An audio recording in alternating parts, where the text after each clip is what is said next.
The morning they told me to leave, I was making oatmeal. I remember that detail with the sharpness of things that happen right before your life changes, the particular sound of the spoon against the pot. The steam rising in the kitchen of the house I had lived in for 31 years, the way the morning light came through the window above the sink at that specific angle in October, making the whole room gold for about 20 minutes before the sun shifted. My daughter-in-law, Brenda, came into that kitchen while I was stirring. And she stood in the doorway with her arms crossed in the way she had when she was delivering information rather than beginning a conversation. And she told me that she and my son Marcus had decided it would be better for everyone if I found a living situation better suited to my needs. She used exactly that phrase. Better suited to your needs. I am 70 years old. My name is June Ellery. I taught 4th grade in the Millhaven School District for 34 years, raised 2 children mostly alone after my husband Robert died at 47.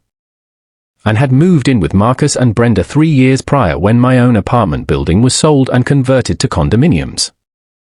I did not move in as a burden. I moved in as a grandmother to their 2 children, as someone who helped with school pickups and dinners and the 1,000 small domestic tasks that sustain a household of 4. I had, I believed, been making myself useful. Brenda believed differently. I turned off the stove. I poured the oatmeal into the sink. I went to my room, the spare room that had always felt like a spare room. Despite the photographs I had arranged on the dresser to give it the quality of permanence, and I sat on the edge of the bed and I thought about what comes next when next is not a direction you expected to be facing at 70. I had $12,000 in savings. A small monthly pension from the school district. Social Security. No property. And then my neighbor, my former neighbor from the apartment building. A woman named Cora who knew everyone and everything in Millhaven, called me 2 days later and told me about the house on Sable Street. It's $5, June, she said. They just want it gone. I bought it. And what happened next is the part of this story I need you to hear. Before I tell you about the house, I need to tell you who I was before the house, because the house made more sense when you understood the person who walked into it. I have been, for most of my life, someone who kept showing up. That sounds simple. It isn't. Showing up, consistently, past the point where it is easy or noticed or rewarded, is one of the more demanding things a person can do. And I had been doing it since I was 26 and Robert first got sick and I understood that the future I had planned was not the future I was going to have. You adjust. You reconfigure. You keep showing up because the alternative is not showing up, and that is not something I was built for. I taught 4th grade for 34 years. I want to give you the weight of that number. 34 years of learning the names of every child in my classroom, learning the specific way each one received information. Learning which ones needed more time and which ones needed more challenge and which ones were carrying things at home that made the classroom the safest part of their day. 34 years of parent-teacher conferences and curriculum changes and administrative restructuring and the slow, cellular accumulation of evidence that children, given genuine attention and genuine belief in their capacity, will almost always rise to meet it. I loved that work. Past tense with quotation marks, I still love it, the way you love things that have shaped you permanently. I retired at 64 not because I was done but because my body was beginning to express opinions about 34 years of standing on classroom floors, and I had enough sense to listen. After Robert died, he was 47, a Tuesday afternoon, cardiac arrest that the doctor said was so swift it was merciful, which I filed in the same category as better suited to your needs. Meaning technically true and practically insufficient, I raised Marcus and his sister Elena alone. Not dramatically. Not with performance of sacrifice. Just daily, steadily, showing up for both of them until they were formed enough to show up for themselves. Elena lives in Portland now. She calls every Sunday and would have offered her home without hesitation if I had asked. I did not ask, because Elena has 3 children under 8 and a husband who works nights and a life that is already operating at full capacity. And because showing up has never meant making yourself someone else's emergency. Marcus. Marcus I will not spend too many words on, because the words I would spend are not kind ones, and he is still my son and I still love him with the particular persistent love of parents, which operates independently of approval. What I will say is that Marcus married Brenda, and Brenda runs their household with an efficiency I recognize because I recognize efficiency. And that efficiency had concluded that a 70-year-old woman in the spare room was a variable that didn't optimize well. So, the spare room, the oatmeal in the sink, the phone call from Cora, $5, June. They just want it gone. The Millhaven City Administration had a program, small, underpublicized. The kind of program that exists because a well-intentioned council member pushed it through and then nobody allocated marketing budget that allowed the purchase of city-owned properties condemned for disrepair for nominal fees. The properties were liabilities on the city's books. The program's theory was that nominal cost sale to private buyers who would commit to renovation was preferable to demolition cost. The house on Sable Street had been in the program for 2 years.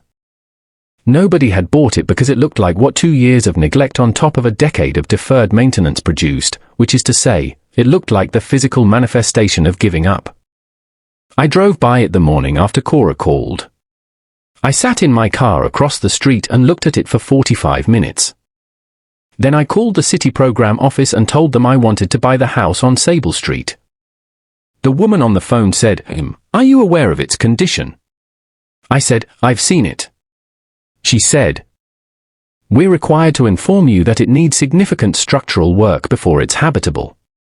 I said, "I have lived through significant structural work before. I'll take it." I paid $5. I had no idea what I was starting. The city program required a renovation commitment within 6 months, documented evidence of structural work and a habitation plan. I hired a structural engineer named Tom Greer, who came out the following Tuesday and spent 2 hours in the house and then sat with me on the porch steps, the porch that was mostly there. The steps that were structurally sound despite appearances, and gave me his assessment with the directness of someone who has learned that softening bad news about buildings is a disservice to the person who needs to act on it. The bones, he said, were good. That was the phrase he used, the same phrase I would later hear about old houses repeatedly, the bones are good. Meaning the foundation, poured concrete, 1940s construction, solid. Meaning the load-bearing walls, which were intact and true. Meaning the basic structure beneath the surface damage, the water intrusion, the failed roof section. The compromised flooring in the back 2 rooms was something that could be built back to soundness. The bones are good is, I have decided, the most useful thing you can say about anything that needs rebuilding. The house had been built in 1943 by a man named Walter Sable. The street was named for his family, one of the older Millhaven families. Walter had built it for his wife, Ruth, as their primary home. They had raised 5 children in it. Walter had died in 1978, Ruth in 1989. The property had passed through 2 subsequent owners, neither of whom had invested in it meaningfully, and had eventually been reclaimed by the city when the last owner defaulted on property taxes and walked away. I found all of this in the county records, which I accessed at the public library the week after buying the house because I wanted to know what I had purchased. Not just its condition but its history. A house is not a structure, it is an accumulated set of decisions made by people over time, and understanding those decisions helps you understand what you are working with. The Millhaven Historical Society had a file on the Sable family. I read through it over 2 afternoons, with the reading glasses I had been using since '62 and a yellow legal pad for notes, like a researcher, which is essentially what I was.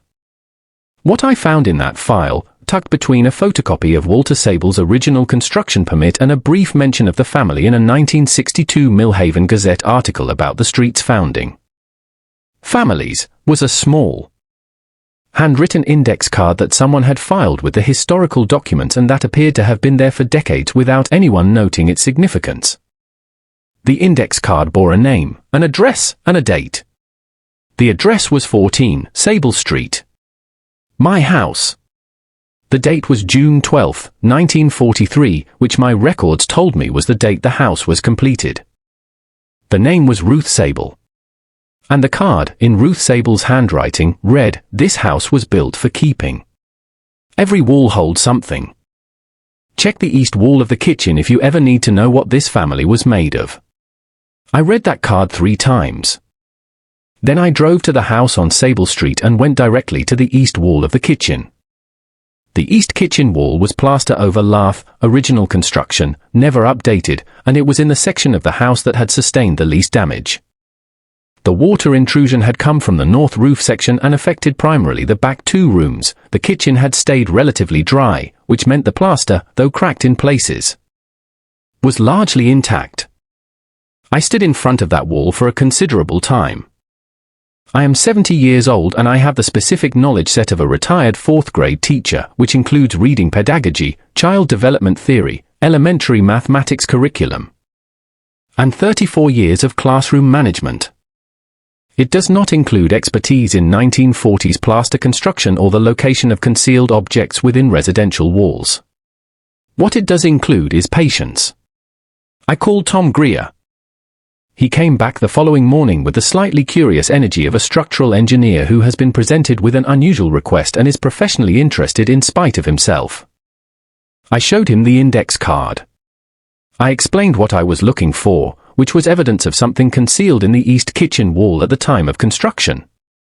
Tom ran his hands along the plaster. He used a stud finder. He tapped in several sections with the practiced ear of someone who knows what solid sounds like versus what hollow sounds like.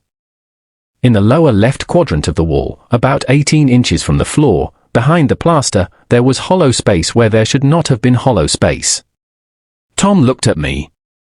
"Whatever's in there has been in there since 1943, he said. "The plaster over this section is original.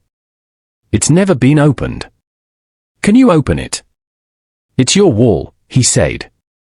He worked carefully, using a utility knife and then small tools, removing a section of plaster approximately 12 by 12 inches with the precision of someone who understood that what was behind it mattered. The lath boards beneath. Then a small space between the structural elements, not accidental, deliberately framed, a pocket in the wall specifically sized to hold what had been placed there. A metal tin. The kind used in the 1940s for storing dry goods, rectangular, about the size of a showbox, sealed with its lid pressed tight by decades of pressure. Tom handed it to me. I sat down on the kitchen floor with the tin in my lap. The kitchen had a particular quality of light in the late morning, south-facing window, October sun angling in, and in that light the tin looked both ordinary and extraordinary. Which is how I imagine most buried things look when they finally see daylight. I opened it. The contents were wrapped in oilcloth that had preserved them through 80 years of wall interior conditions, dry, dark, temperature stable. The oilcloth, when I unwrapped it carefully, revealed a package of documents and a smaller object wrapped separately. The documents were legal in nature. Property documents, I could see immediately, deeds, survey maps, what appeared to be certificates of some kind. The language was formal and old and I could not parse it quickly. I set those aside for proper examination. The smaller wrapped object was a photograph. A family photograph, studio taken, formal, the kind made in the early 1940s when having your photograph taken still required deliberate preparation. A man and a woman and 3 children, the youngest perhaps 4 years old, the oldest perhaps 10. The man was broad-shouldered in his good suit. The woman composed and direct in the way that photographs of that era often capture women, as if they understood that the image would outlast them and wanted it to be accurate. On the back, in the same handwriting as the index card, Walter and Ruth Sable, 1943. Built with everything we had. Meant for whoever needs it most. I held that photograph for a long time. Then I called Cora, because Cora knows everyone and everything in Mill Haven, and I told her what I had found, and I asked her to help me understand what the documents meant. Cora brought her grandson James, who was a paralegal at a firm in downtown Mill Haven and who had the particular gift of translating legal documents into plain language without condescension. James spread the documents on the kitchen floor. I had borrowed a folding table from the church 2 blocks away. But somehow the kitchen floor felt right for this, and he worked through them methodically while Cora and I drank coffee from a thermos she had brought and the October afternoon light moved across the kitchen walls. The documents were multiple. Several of them were straightforward: the original deed for 14 Sable Street, dated 1943, confirming Walter Sable's ownership. Survey maps of the property. A contractor's record of the construction. But 3 of the documents were different. The first was a handwritten agreement, signed by Walter Sable and witnessed by 2 names I didn't recognize, dated the same day as the completion of the house. It was titled, in Walter's hand, Terms of the House on Sable Street. James read it slowly, then summarized: Walter Sable established what amounts to a covenant. Not a legal restriction on the deed, it predates the formal mechanisms for that, but a personal commitment, witnessed and recorded. The house was to be maintained as a home. Not rented for profit, not used for commercial purposes. If it was ever sold, the price was to be nominal, enough to transfer legal ownership, not enough to exclude anyone. And whoever lived in it was to be, as he writes here, someone who has run out of other places to be. The room was quiet. Someone who has run out of other places to be. I had run out of other places to be. The second document was a letter, addressed to no specific person, written by Ruth Sable. I recognized the handwriting, and dated 1971, which was approximately 10 years before her death. Ruth wrote about the house. About the 28 years she and Walter had lived in it and raised their children in it. About the neighbors who had come and gone on Sable Street. About the years that had been hard, the late 1940s, she wrote obliquely. Had involved difficulties that she declined to specify but that her tone communicated were significant, and about how the house had been, in those hard years. The fixed point that everything else organized around. She wrote, Walter built this house knowing we might lose it. We were not always certain we would keep it. He put the papers in the wall because he wanted whoever came after, whoever needed this house the way we needed it when we built it, to understand that this building was made from the decision to stay rather than to leave. And that decision is in the walls the way love is in the walls of any house that was meant. I read that paragraph twice. Then James picked up the third document. This one was different from the others, more recent, the paper less aged, the language more formal. It was dated 1985. And it was signed not by Walter or Ruth but by a name neither James nor Cora nor I recognized, Howard Venn, Millhaven City Clerk. This is an administrative record, James said, reading carefully. The city acknowledged the existence of Walter's covenant in 1985, when the estate was being assessed for tax purposes after Ruth's death. They noted it as a non-legally binding personal directive but flagged the property in their records as having a documented history of intended use. He paused. And here's the interesting part. There's a notation in Howard Venn's handwriting at the bottom of the page. He held it up so I could see. The notation read, property value assessed at $5 for covenant compliance. This property is not for the market. It is for whoever comes when they have nowhere else to come. The city had known. The city had known for 40 years that this house was meant to cost $5. The program, the nominal cost property sale program that Cora had called me about, that I had used to purchase this house, had been created, I later confirmed through more research, by a city council member in 2002 who had found Howard Venn's 1985 notation in the archived city records and had been moved by it to formalize what Walter Sable had intended informally in 1943. Walter Sable's covenant had become city policy. And the city policy had put this house in my hands. I sat in the kitchen where Ruth Sable had presumably sat many thousands of mornings, and I looked at the section of wall Tom Greer had opened. And I thought about 80 years of intention moving through administrative layers and personal decisions and a woman named Cora who knew everyone and everything in Millhaven. All converging on a Tuesday morning when a 70-year-old woman poured her oatmeal in the sink and needed somewhere to be. I was not done with the tin. James and Cora had left by mid-afternoon. James with photographs of the documents for his records and Cora with the satisfied expression of a woman who has spent her life believing that Millhaven contains more significance than most people. Notice and has just been proven correct again. I stayed. I stayed because the house, my house, I was beginning to allow it to be mine in my mind, required sitting with, and because I was not yet ready to drive back to Cora's couch, where I was staying temporarily. There was more in the oilcloth wrapping that I had not examined completely. I had been focused on the documents and the photograph and had set aside a smaller package within the package, wrapped more tightly, bound with a piece of string that had lost most of its elasticity across 8 decades. I unwrapped it at the kitchen table. It was a journal. Small, the size a woman might carry in an apron pocket, 3 inches by 5, maybe. The cover was dark cloth, worn at the corners. The pages inside were filled in Ruth Sable's handwriting, which I recognized now with the familiarity of someone who had been reading it all afternoon. I did not read the whole journal that day. It was densely written, small script, and the afternoon light was going. But I read the entries that the journal fell open to naturally, the places where the binding had been most frequently opened, where Ruth had returned most often. The entry that mattered most was from June 1943. The week the house was completed. Ruth wrote, "Walter wants me to explain about the papers in the wall." I told him I didn't need papers in the wall because I intended to be here to explain it myself.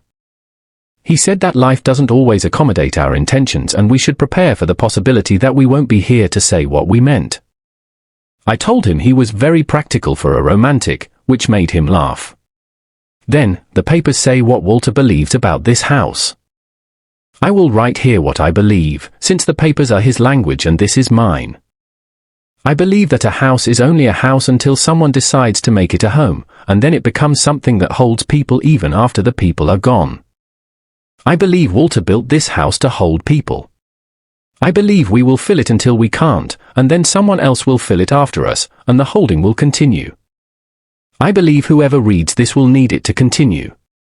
Stay, she wrote at the end of that entry. Just the one word, on its own line, with a period. Stay. I closed the journal. I sat in the kitchen that had been Ruth Sable's kitchen for 46 years and I felt something move through me that I cannot name precisely. Not comfort, exactly, too active for comfort. Not determination, which I have always had in sufficient supply. Something more like recognition.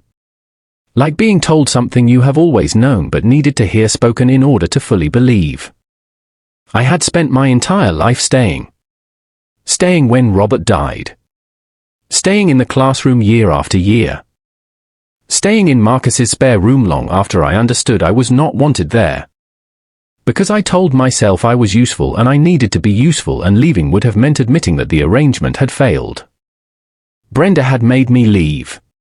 Ruth Sable, from 1943, through a journal in a wall, was telling me to stay. But this time the staying was different. This time the staying was in a place that had been built for exactly this, for someone who had run out of other places to be. A place that cost $5 because Walter Sable had understood, 70 years before I needed it, that some things should not be priced above the reach of someone at the end of their options. I was not the end of this house's story. I understood that, sitting in that kitchen. I was the continuation. And what happened after this, what I built in this house, what this house helped me build, that was the part Ruth and Walter had always intended. Had planted in the wall the way you plant a seed in soil you trust will outlive you. I picked up my phone. I called Tom Greer. "Tom," I said, "I need to talk to you about what it would take to make this house livable. Not eventually. I need a timeline. MS.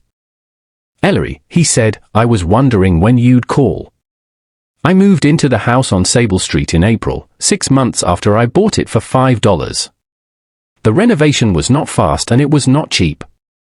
My $12,000 went entirely to structural necessities, the roof, the flooring in the back rooms. The electrical system that Tom declared a fire risk with a specificity that indicated he was not being dramatic. The plumbing required updating. The heating system required replacement. I paid for none of it alone. This is the part people find surprising when I tell the story, and I find their surprise instructive. the assumption is that a 70-year-old woman buying a condemned house for $5 is a lone act of stubborn determination, a private decision requiring private resources. What it actually became was a community project. It started with Tom Greer, who, after he heard about the Walter Sable Covenant and read Ruth's journal entry, which I shared with him because he had opened the wall and he deserved to know what was behind it, reduced his labor rate to cost and told his crew the history of the house. His crew, 3 men who had worked construction in Millhaven for years, worked a weekend without billing because, as the youngest of them explained with the directness of a man in his 30s who doesn't dress up his reasoning, we build houses all the time. We don't usually get to know what they're for. Cora organized a neighborhood meeting. 22 people from Sable Street and the surrounding blocks came to the church hall on a Wednesday evening, and I told them about Walter and Ruth and the covenant and the $5 price and what I intended. A retired electrician named Paul offered to handle the electrical system at material cost. A woman named Bernadette, who ran a consignment shop on Main Street, offered furniture from her back room that hadn't moved in 2 years. A man named Joel, who I later learned had been living in transitional housing himself 2 years prior, came every Saturday for 6 weeks and worked without being asked to. My daughter Elena flew in from Portland for a week in February. She painted every room, methodically and beautifully, and did not ask whether I was sure about this, which I appreciated. She said, the last evening before she flew home, sitting on the kitchen floor with paint on her hands, "Mama, this is the most you thing I have ever seen." And that is saying something. She was right.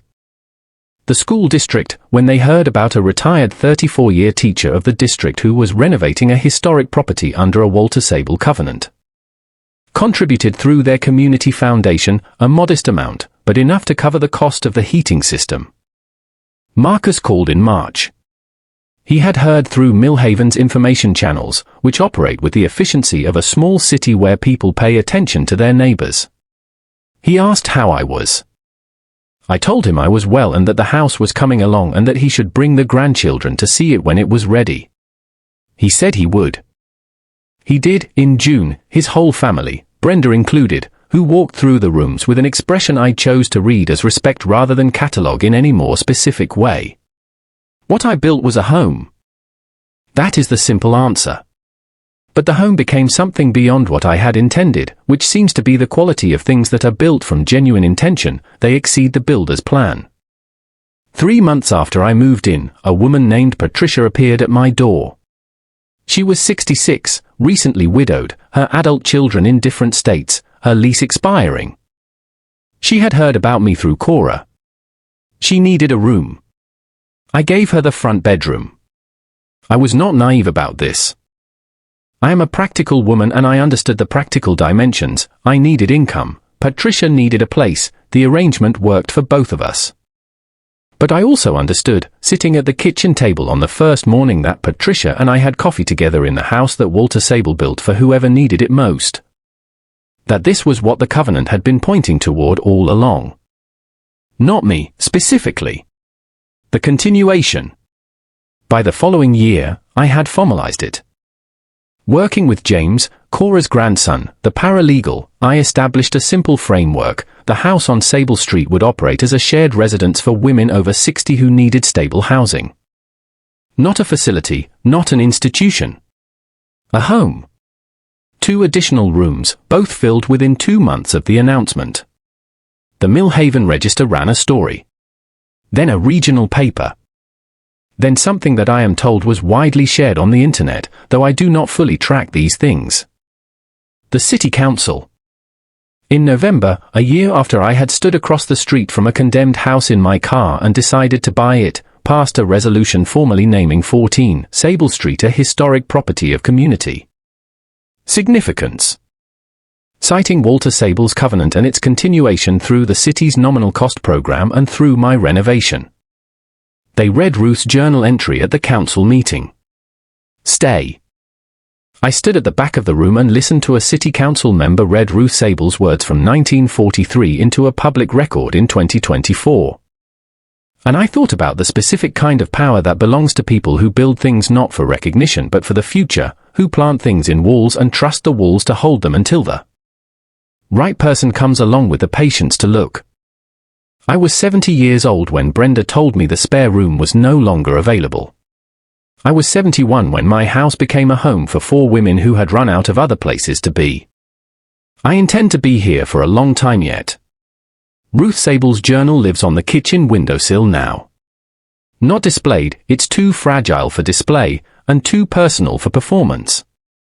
It lives there because that is where I read it most mornings, in the south-facing light that comes through at the same angle it has always come through. Onto the same kitchen floor that Ruth stood on for 46 years.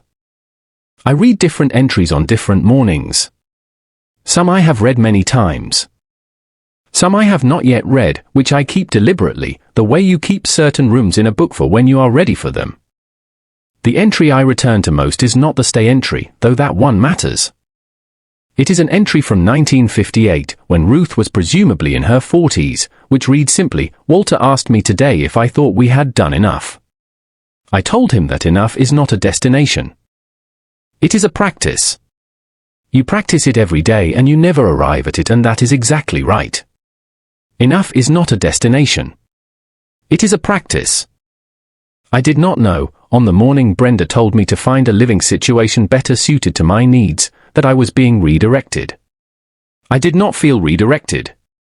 I felt discarded. The difference between those two things, and the understanding of which one was actually happening, took a house, a tin in a wall, a journal, and a woman named Ruth who had understood in 1943 what I was only beginning to understand at 70. We are not finished when we think we are finished. We are often, in those moments, precisely at the beginning. Stay. Practice. Build for the person who will need it after you. That is the whole of it.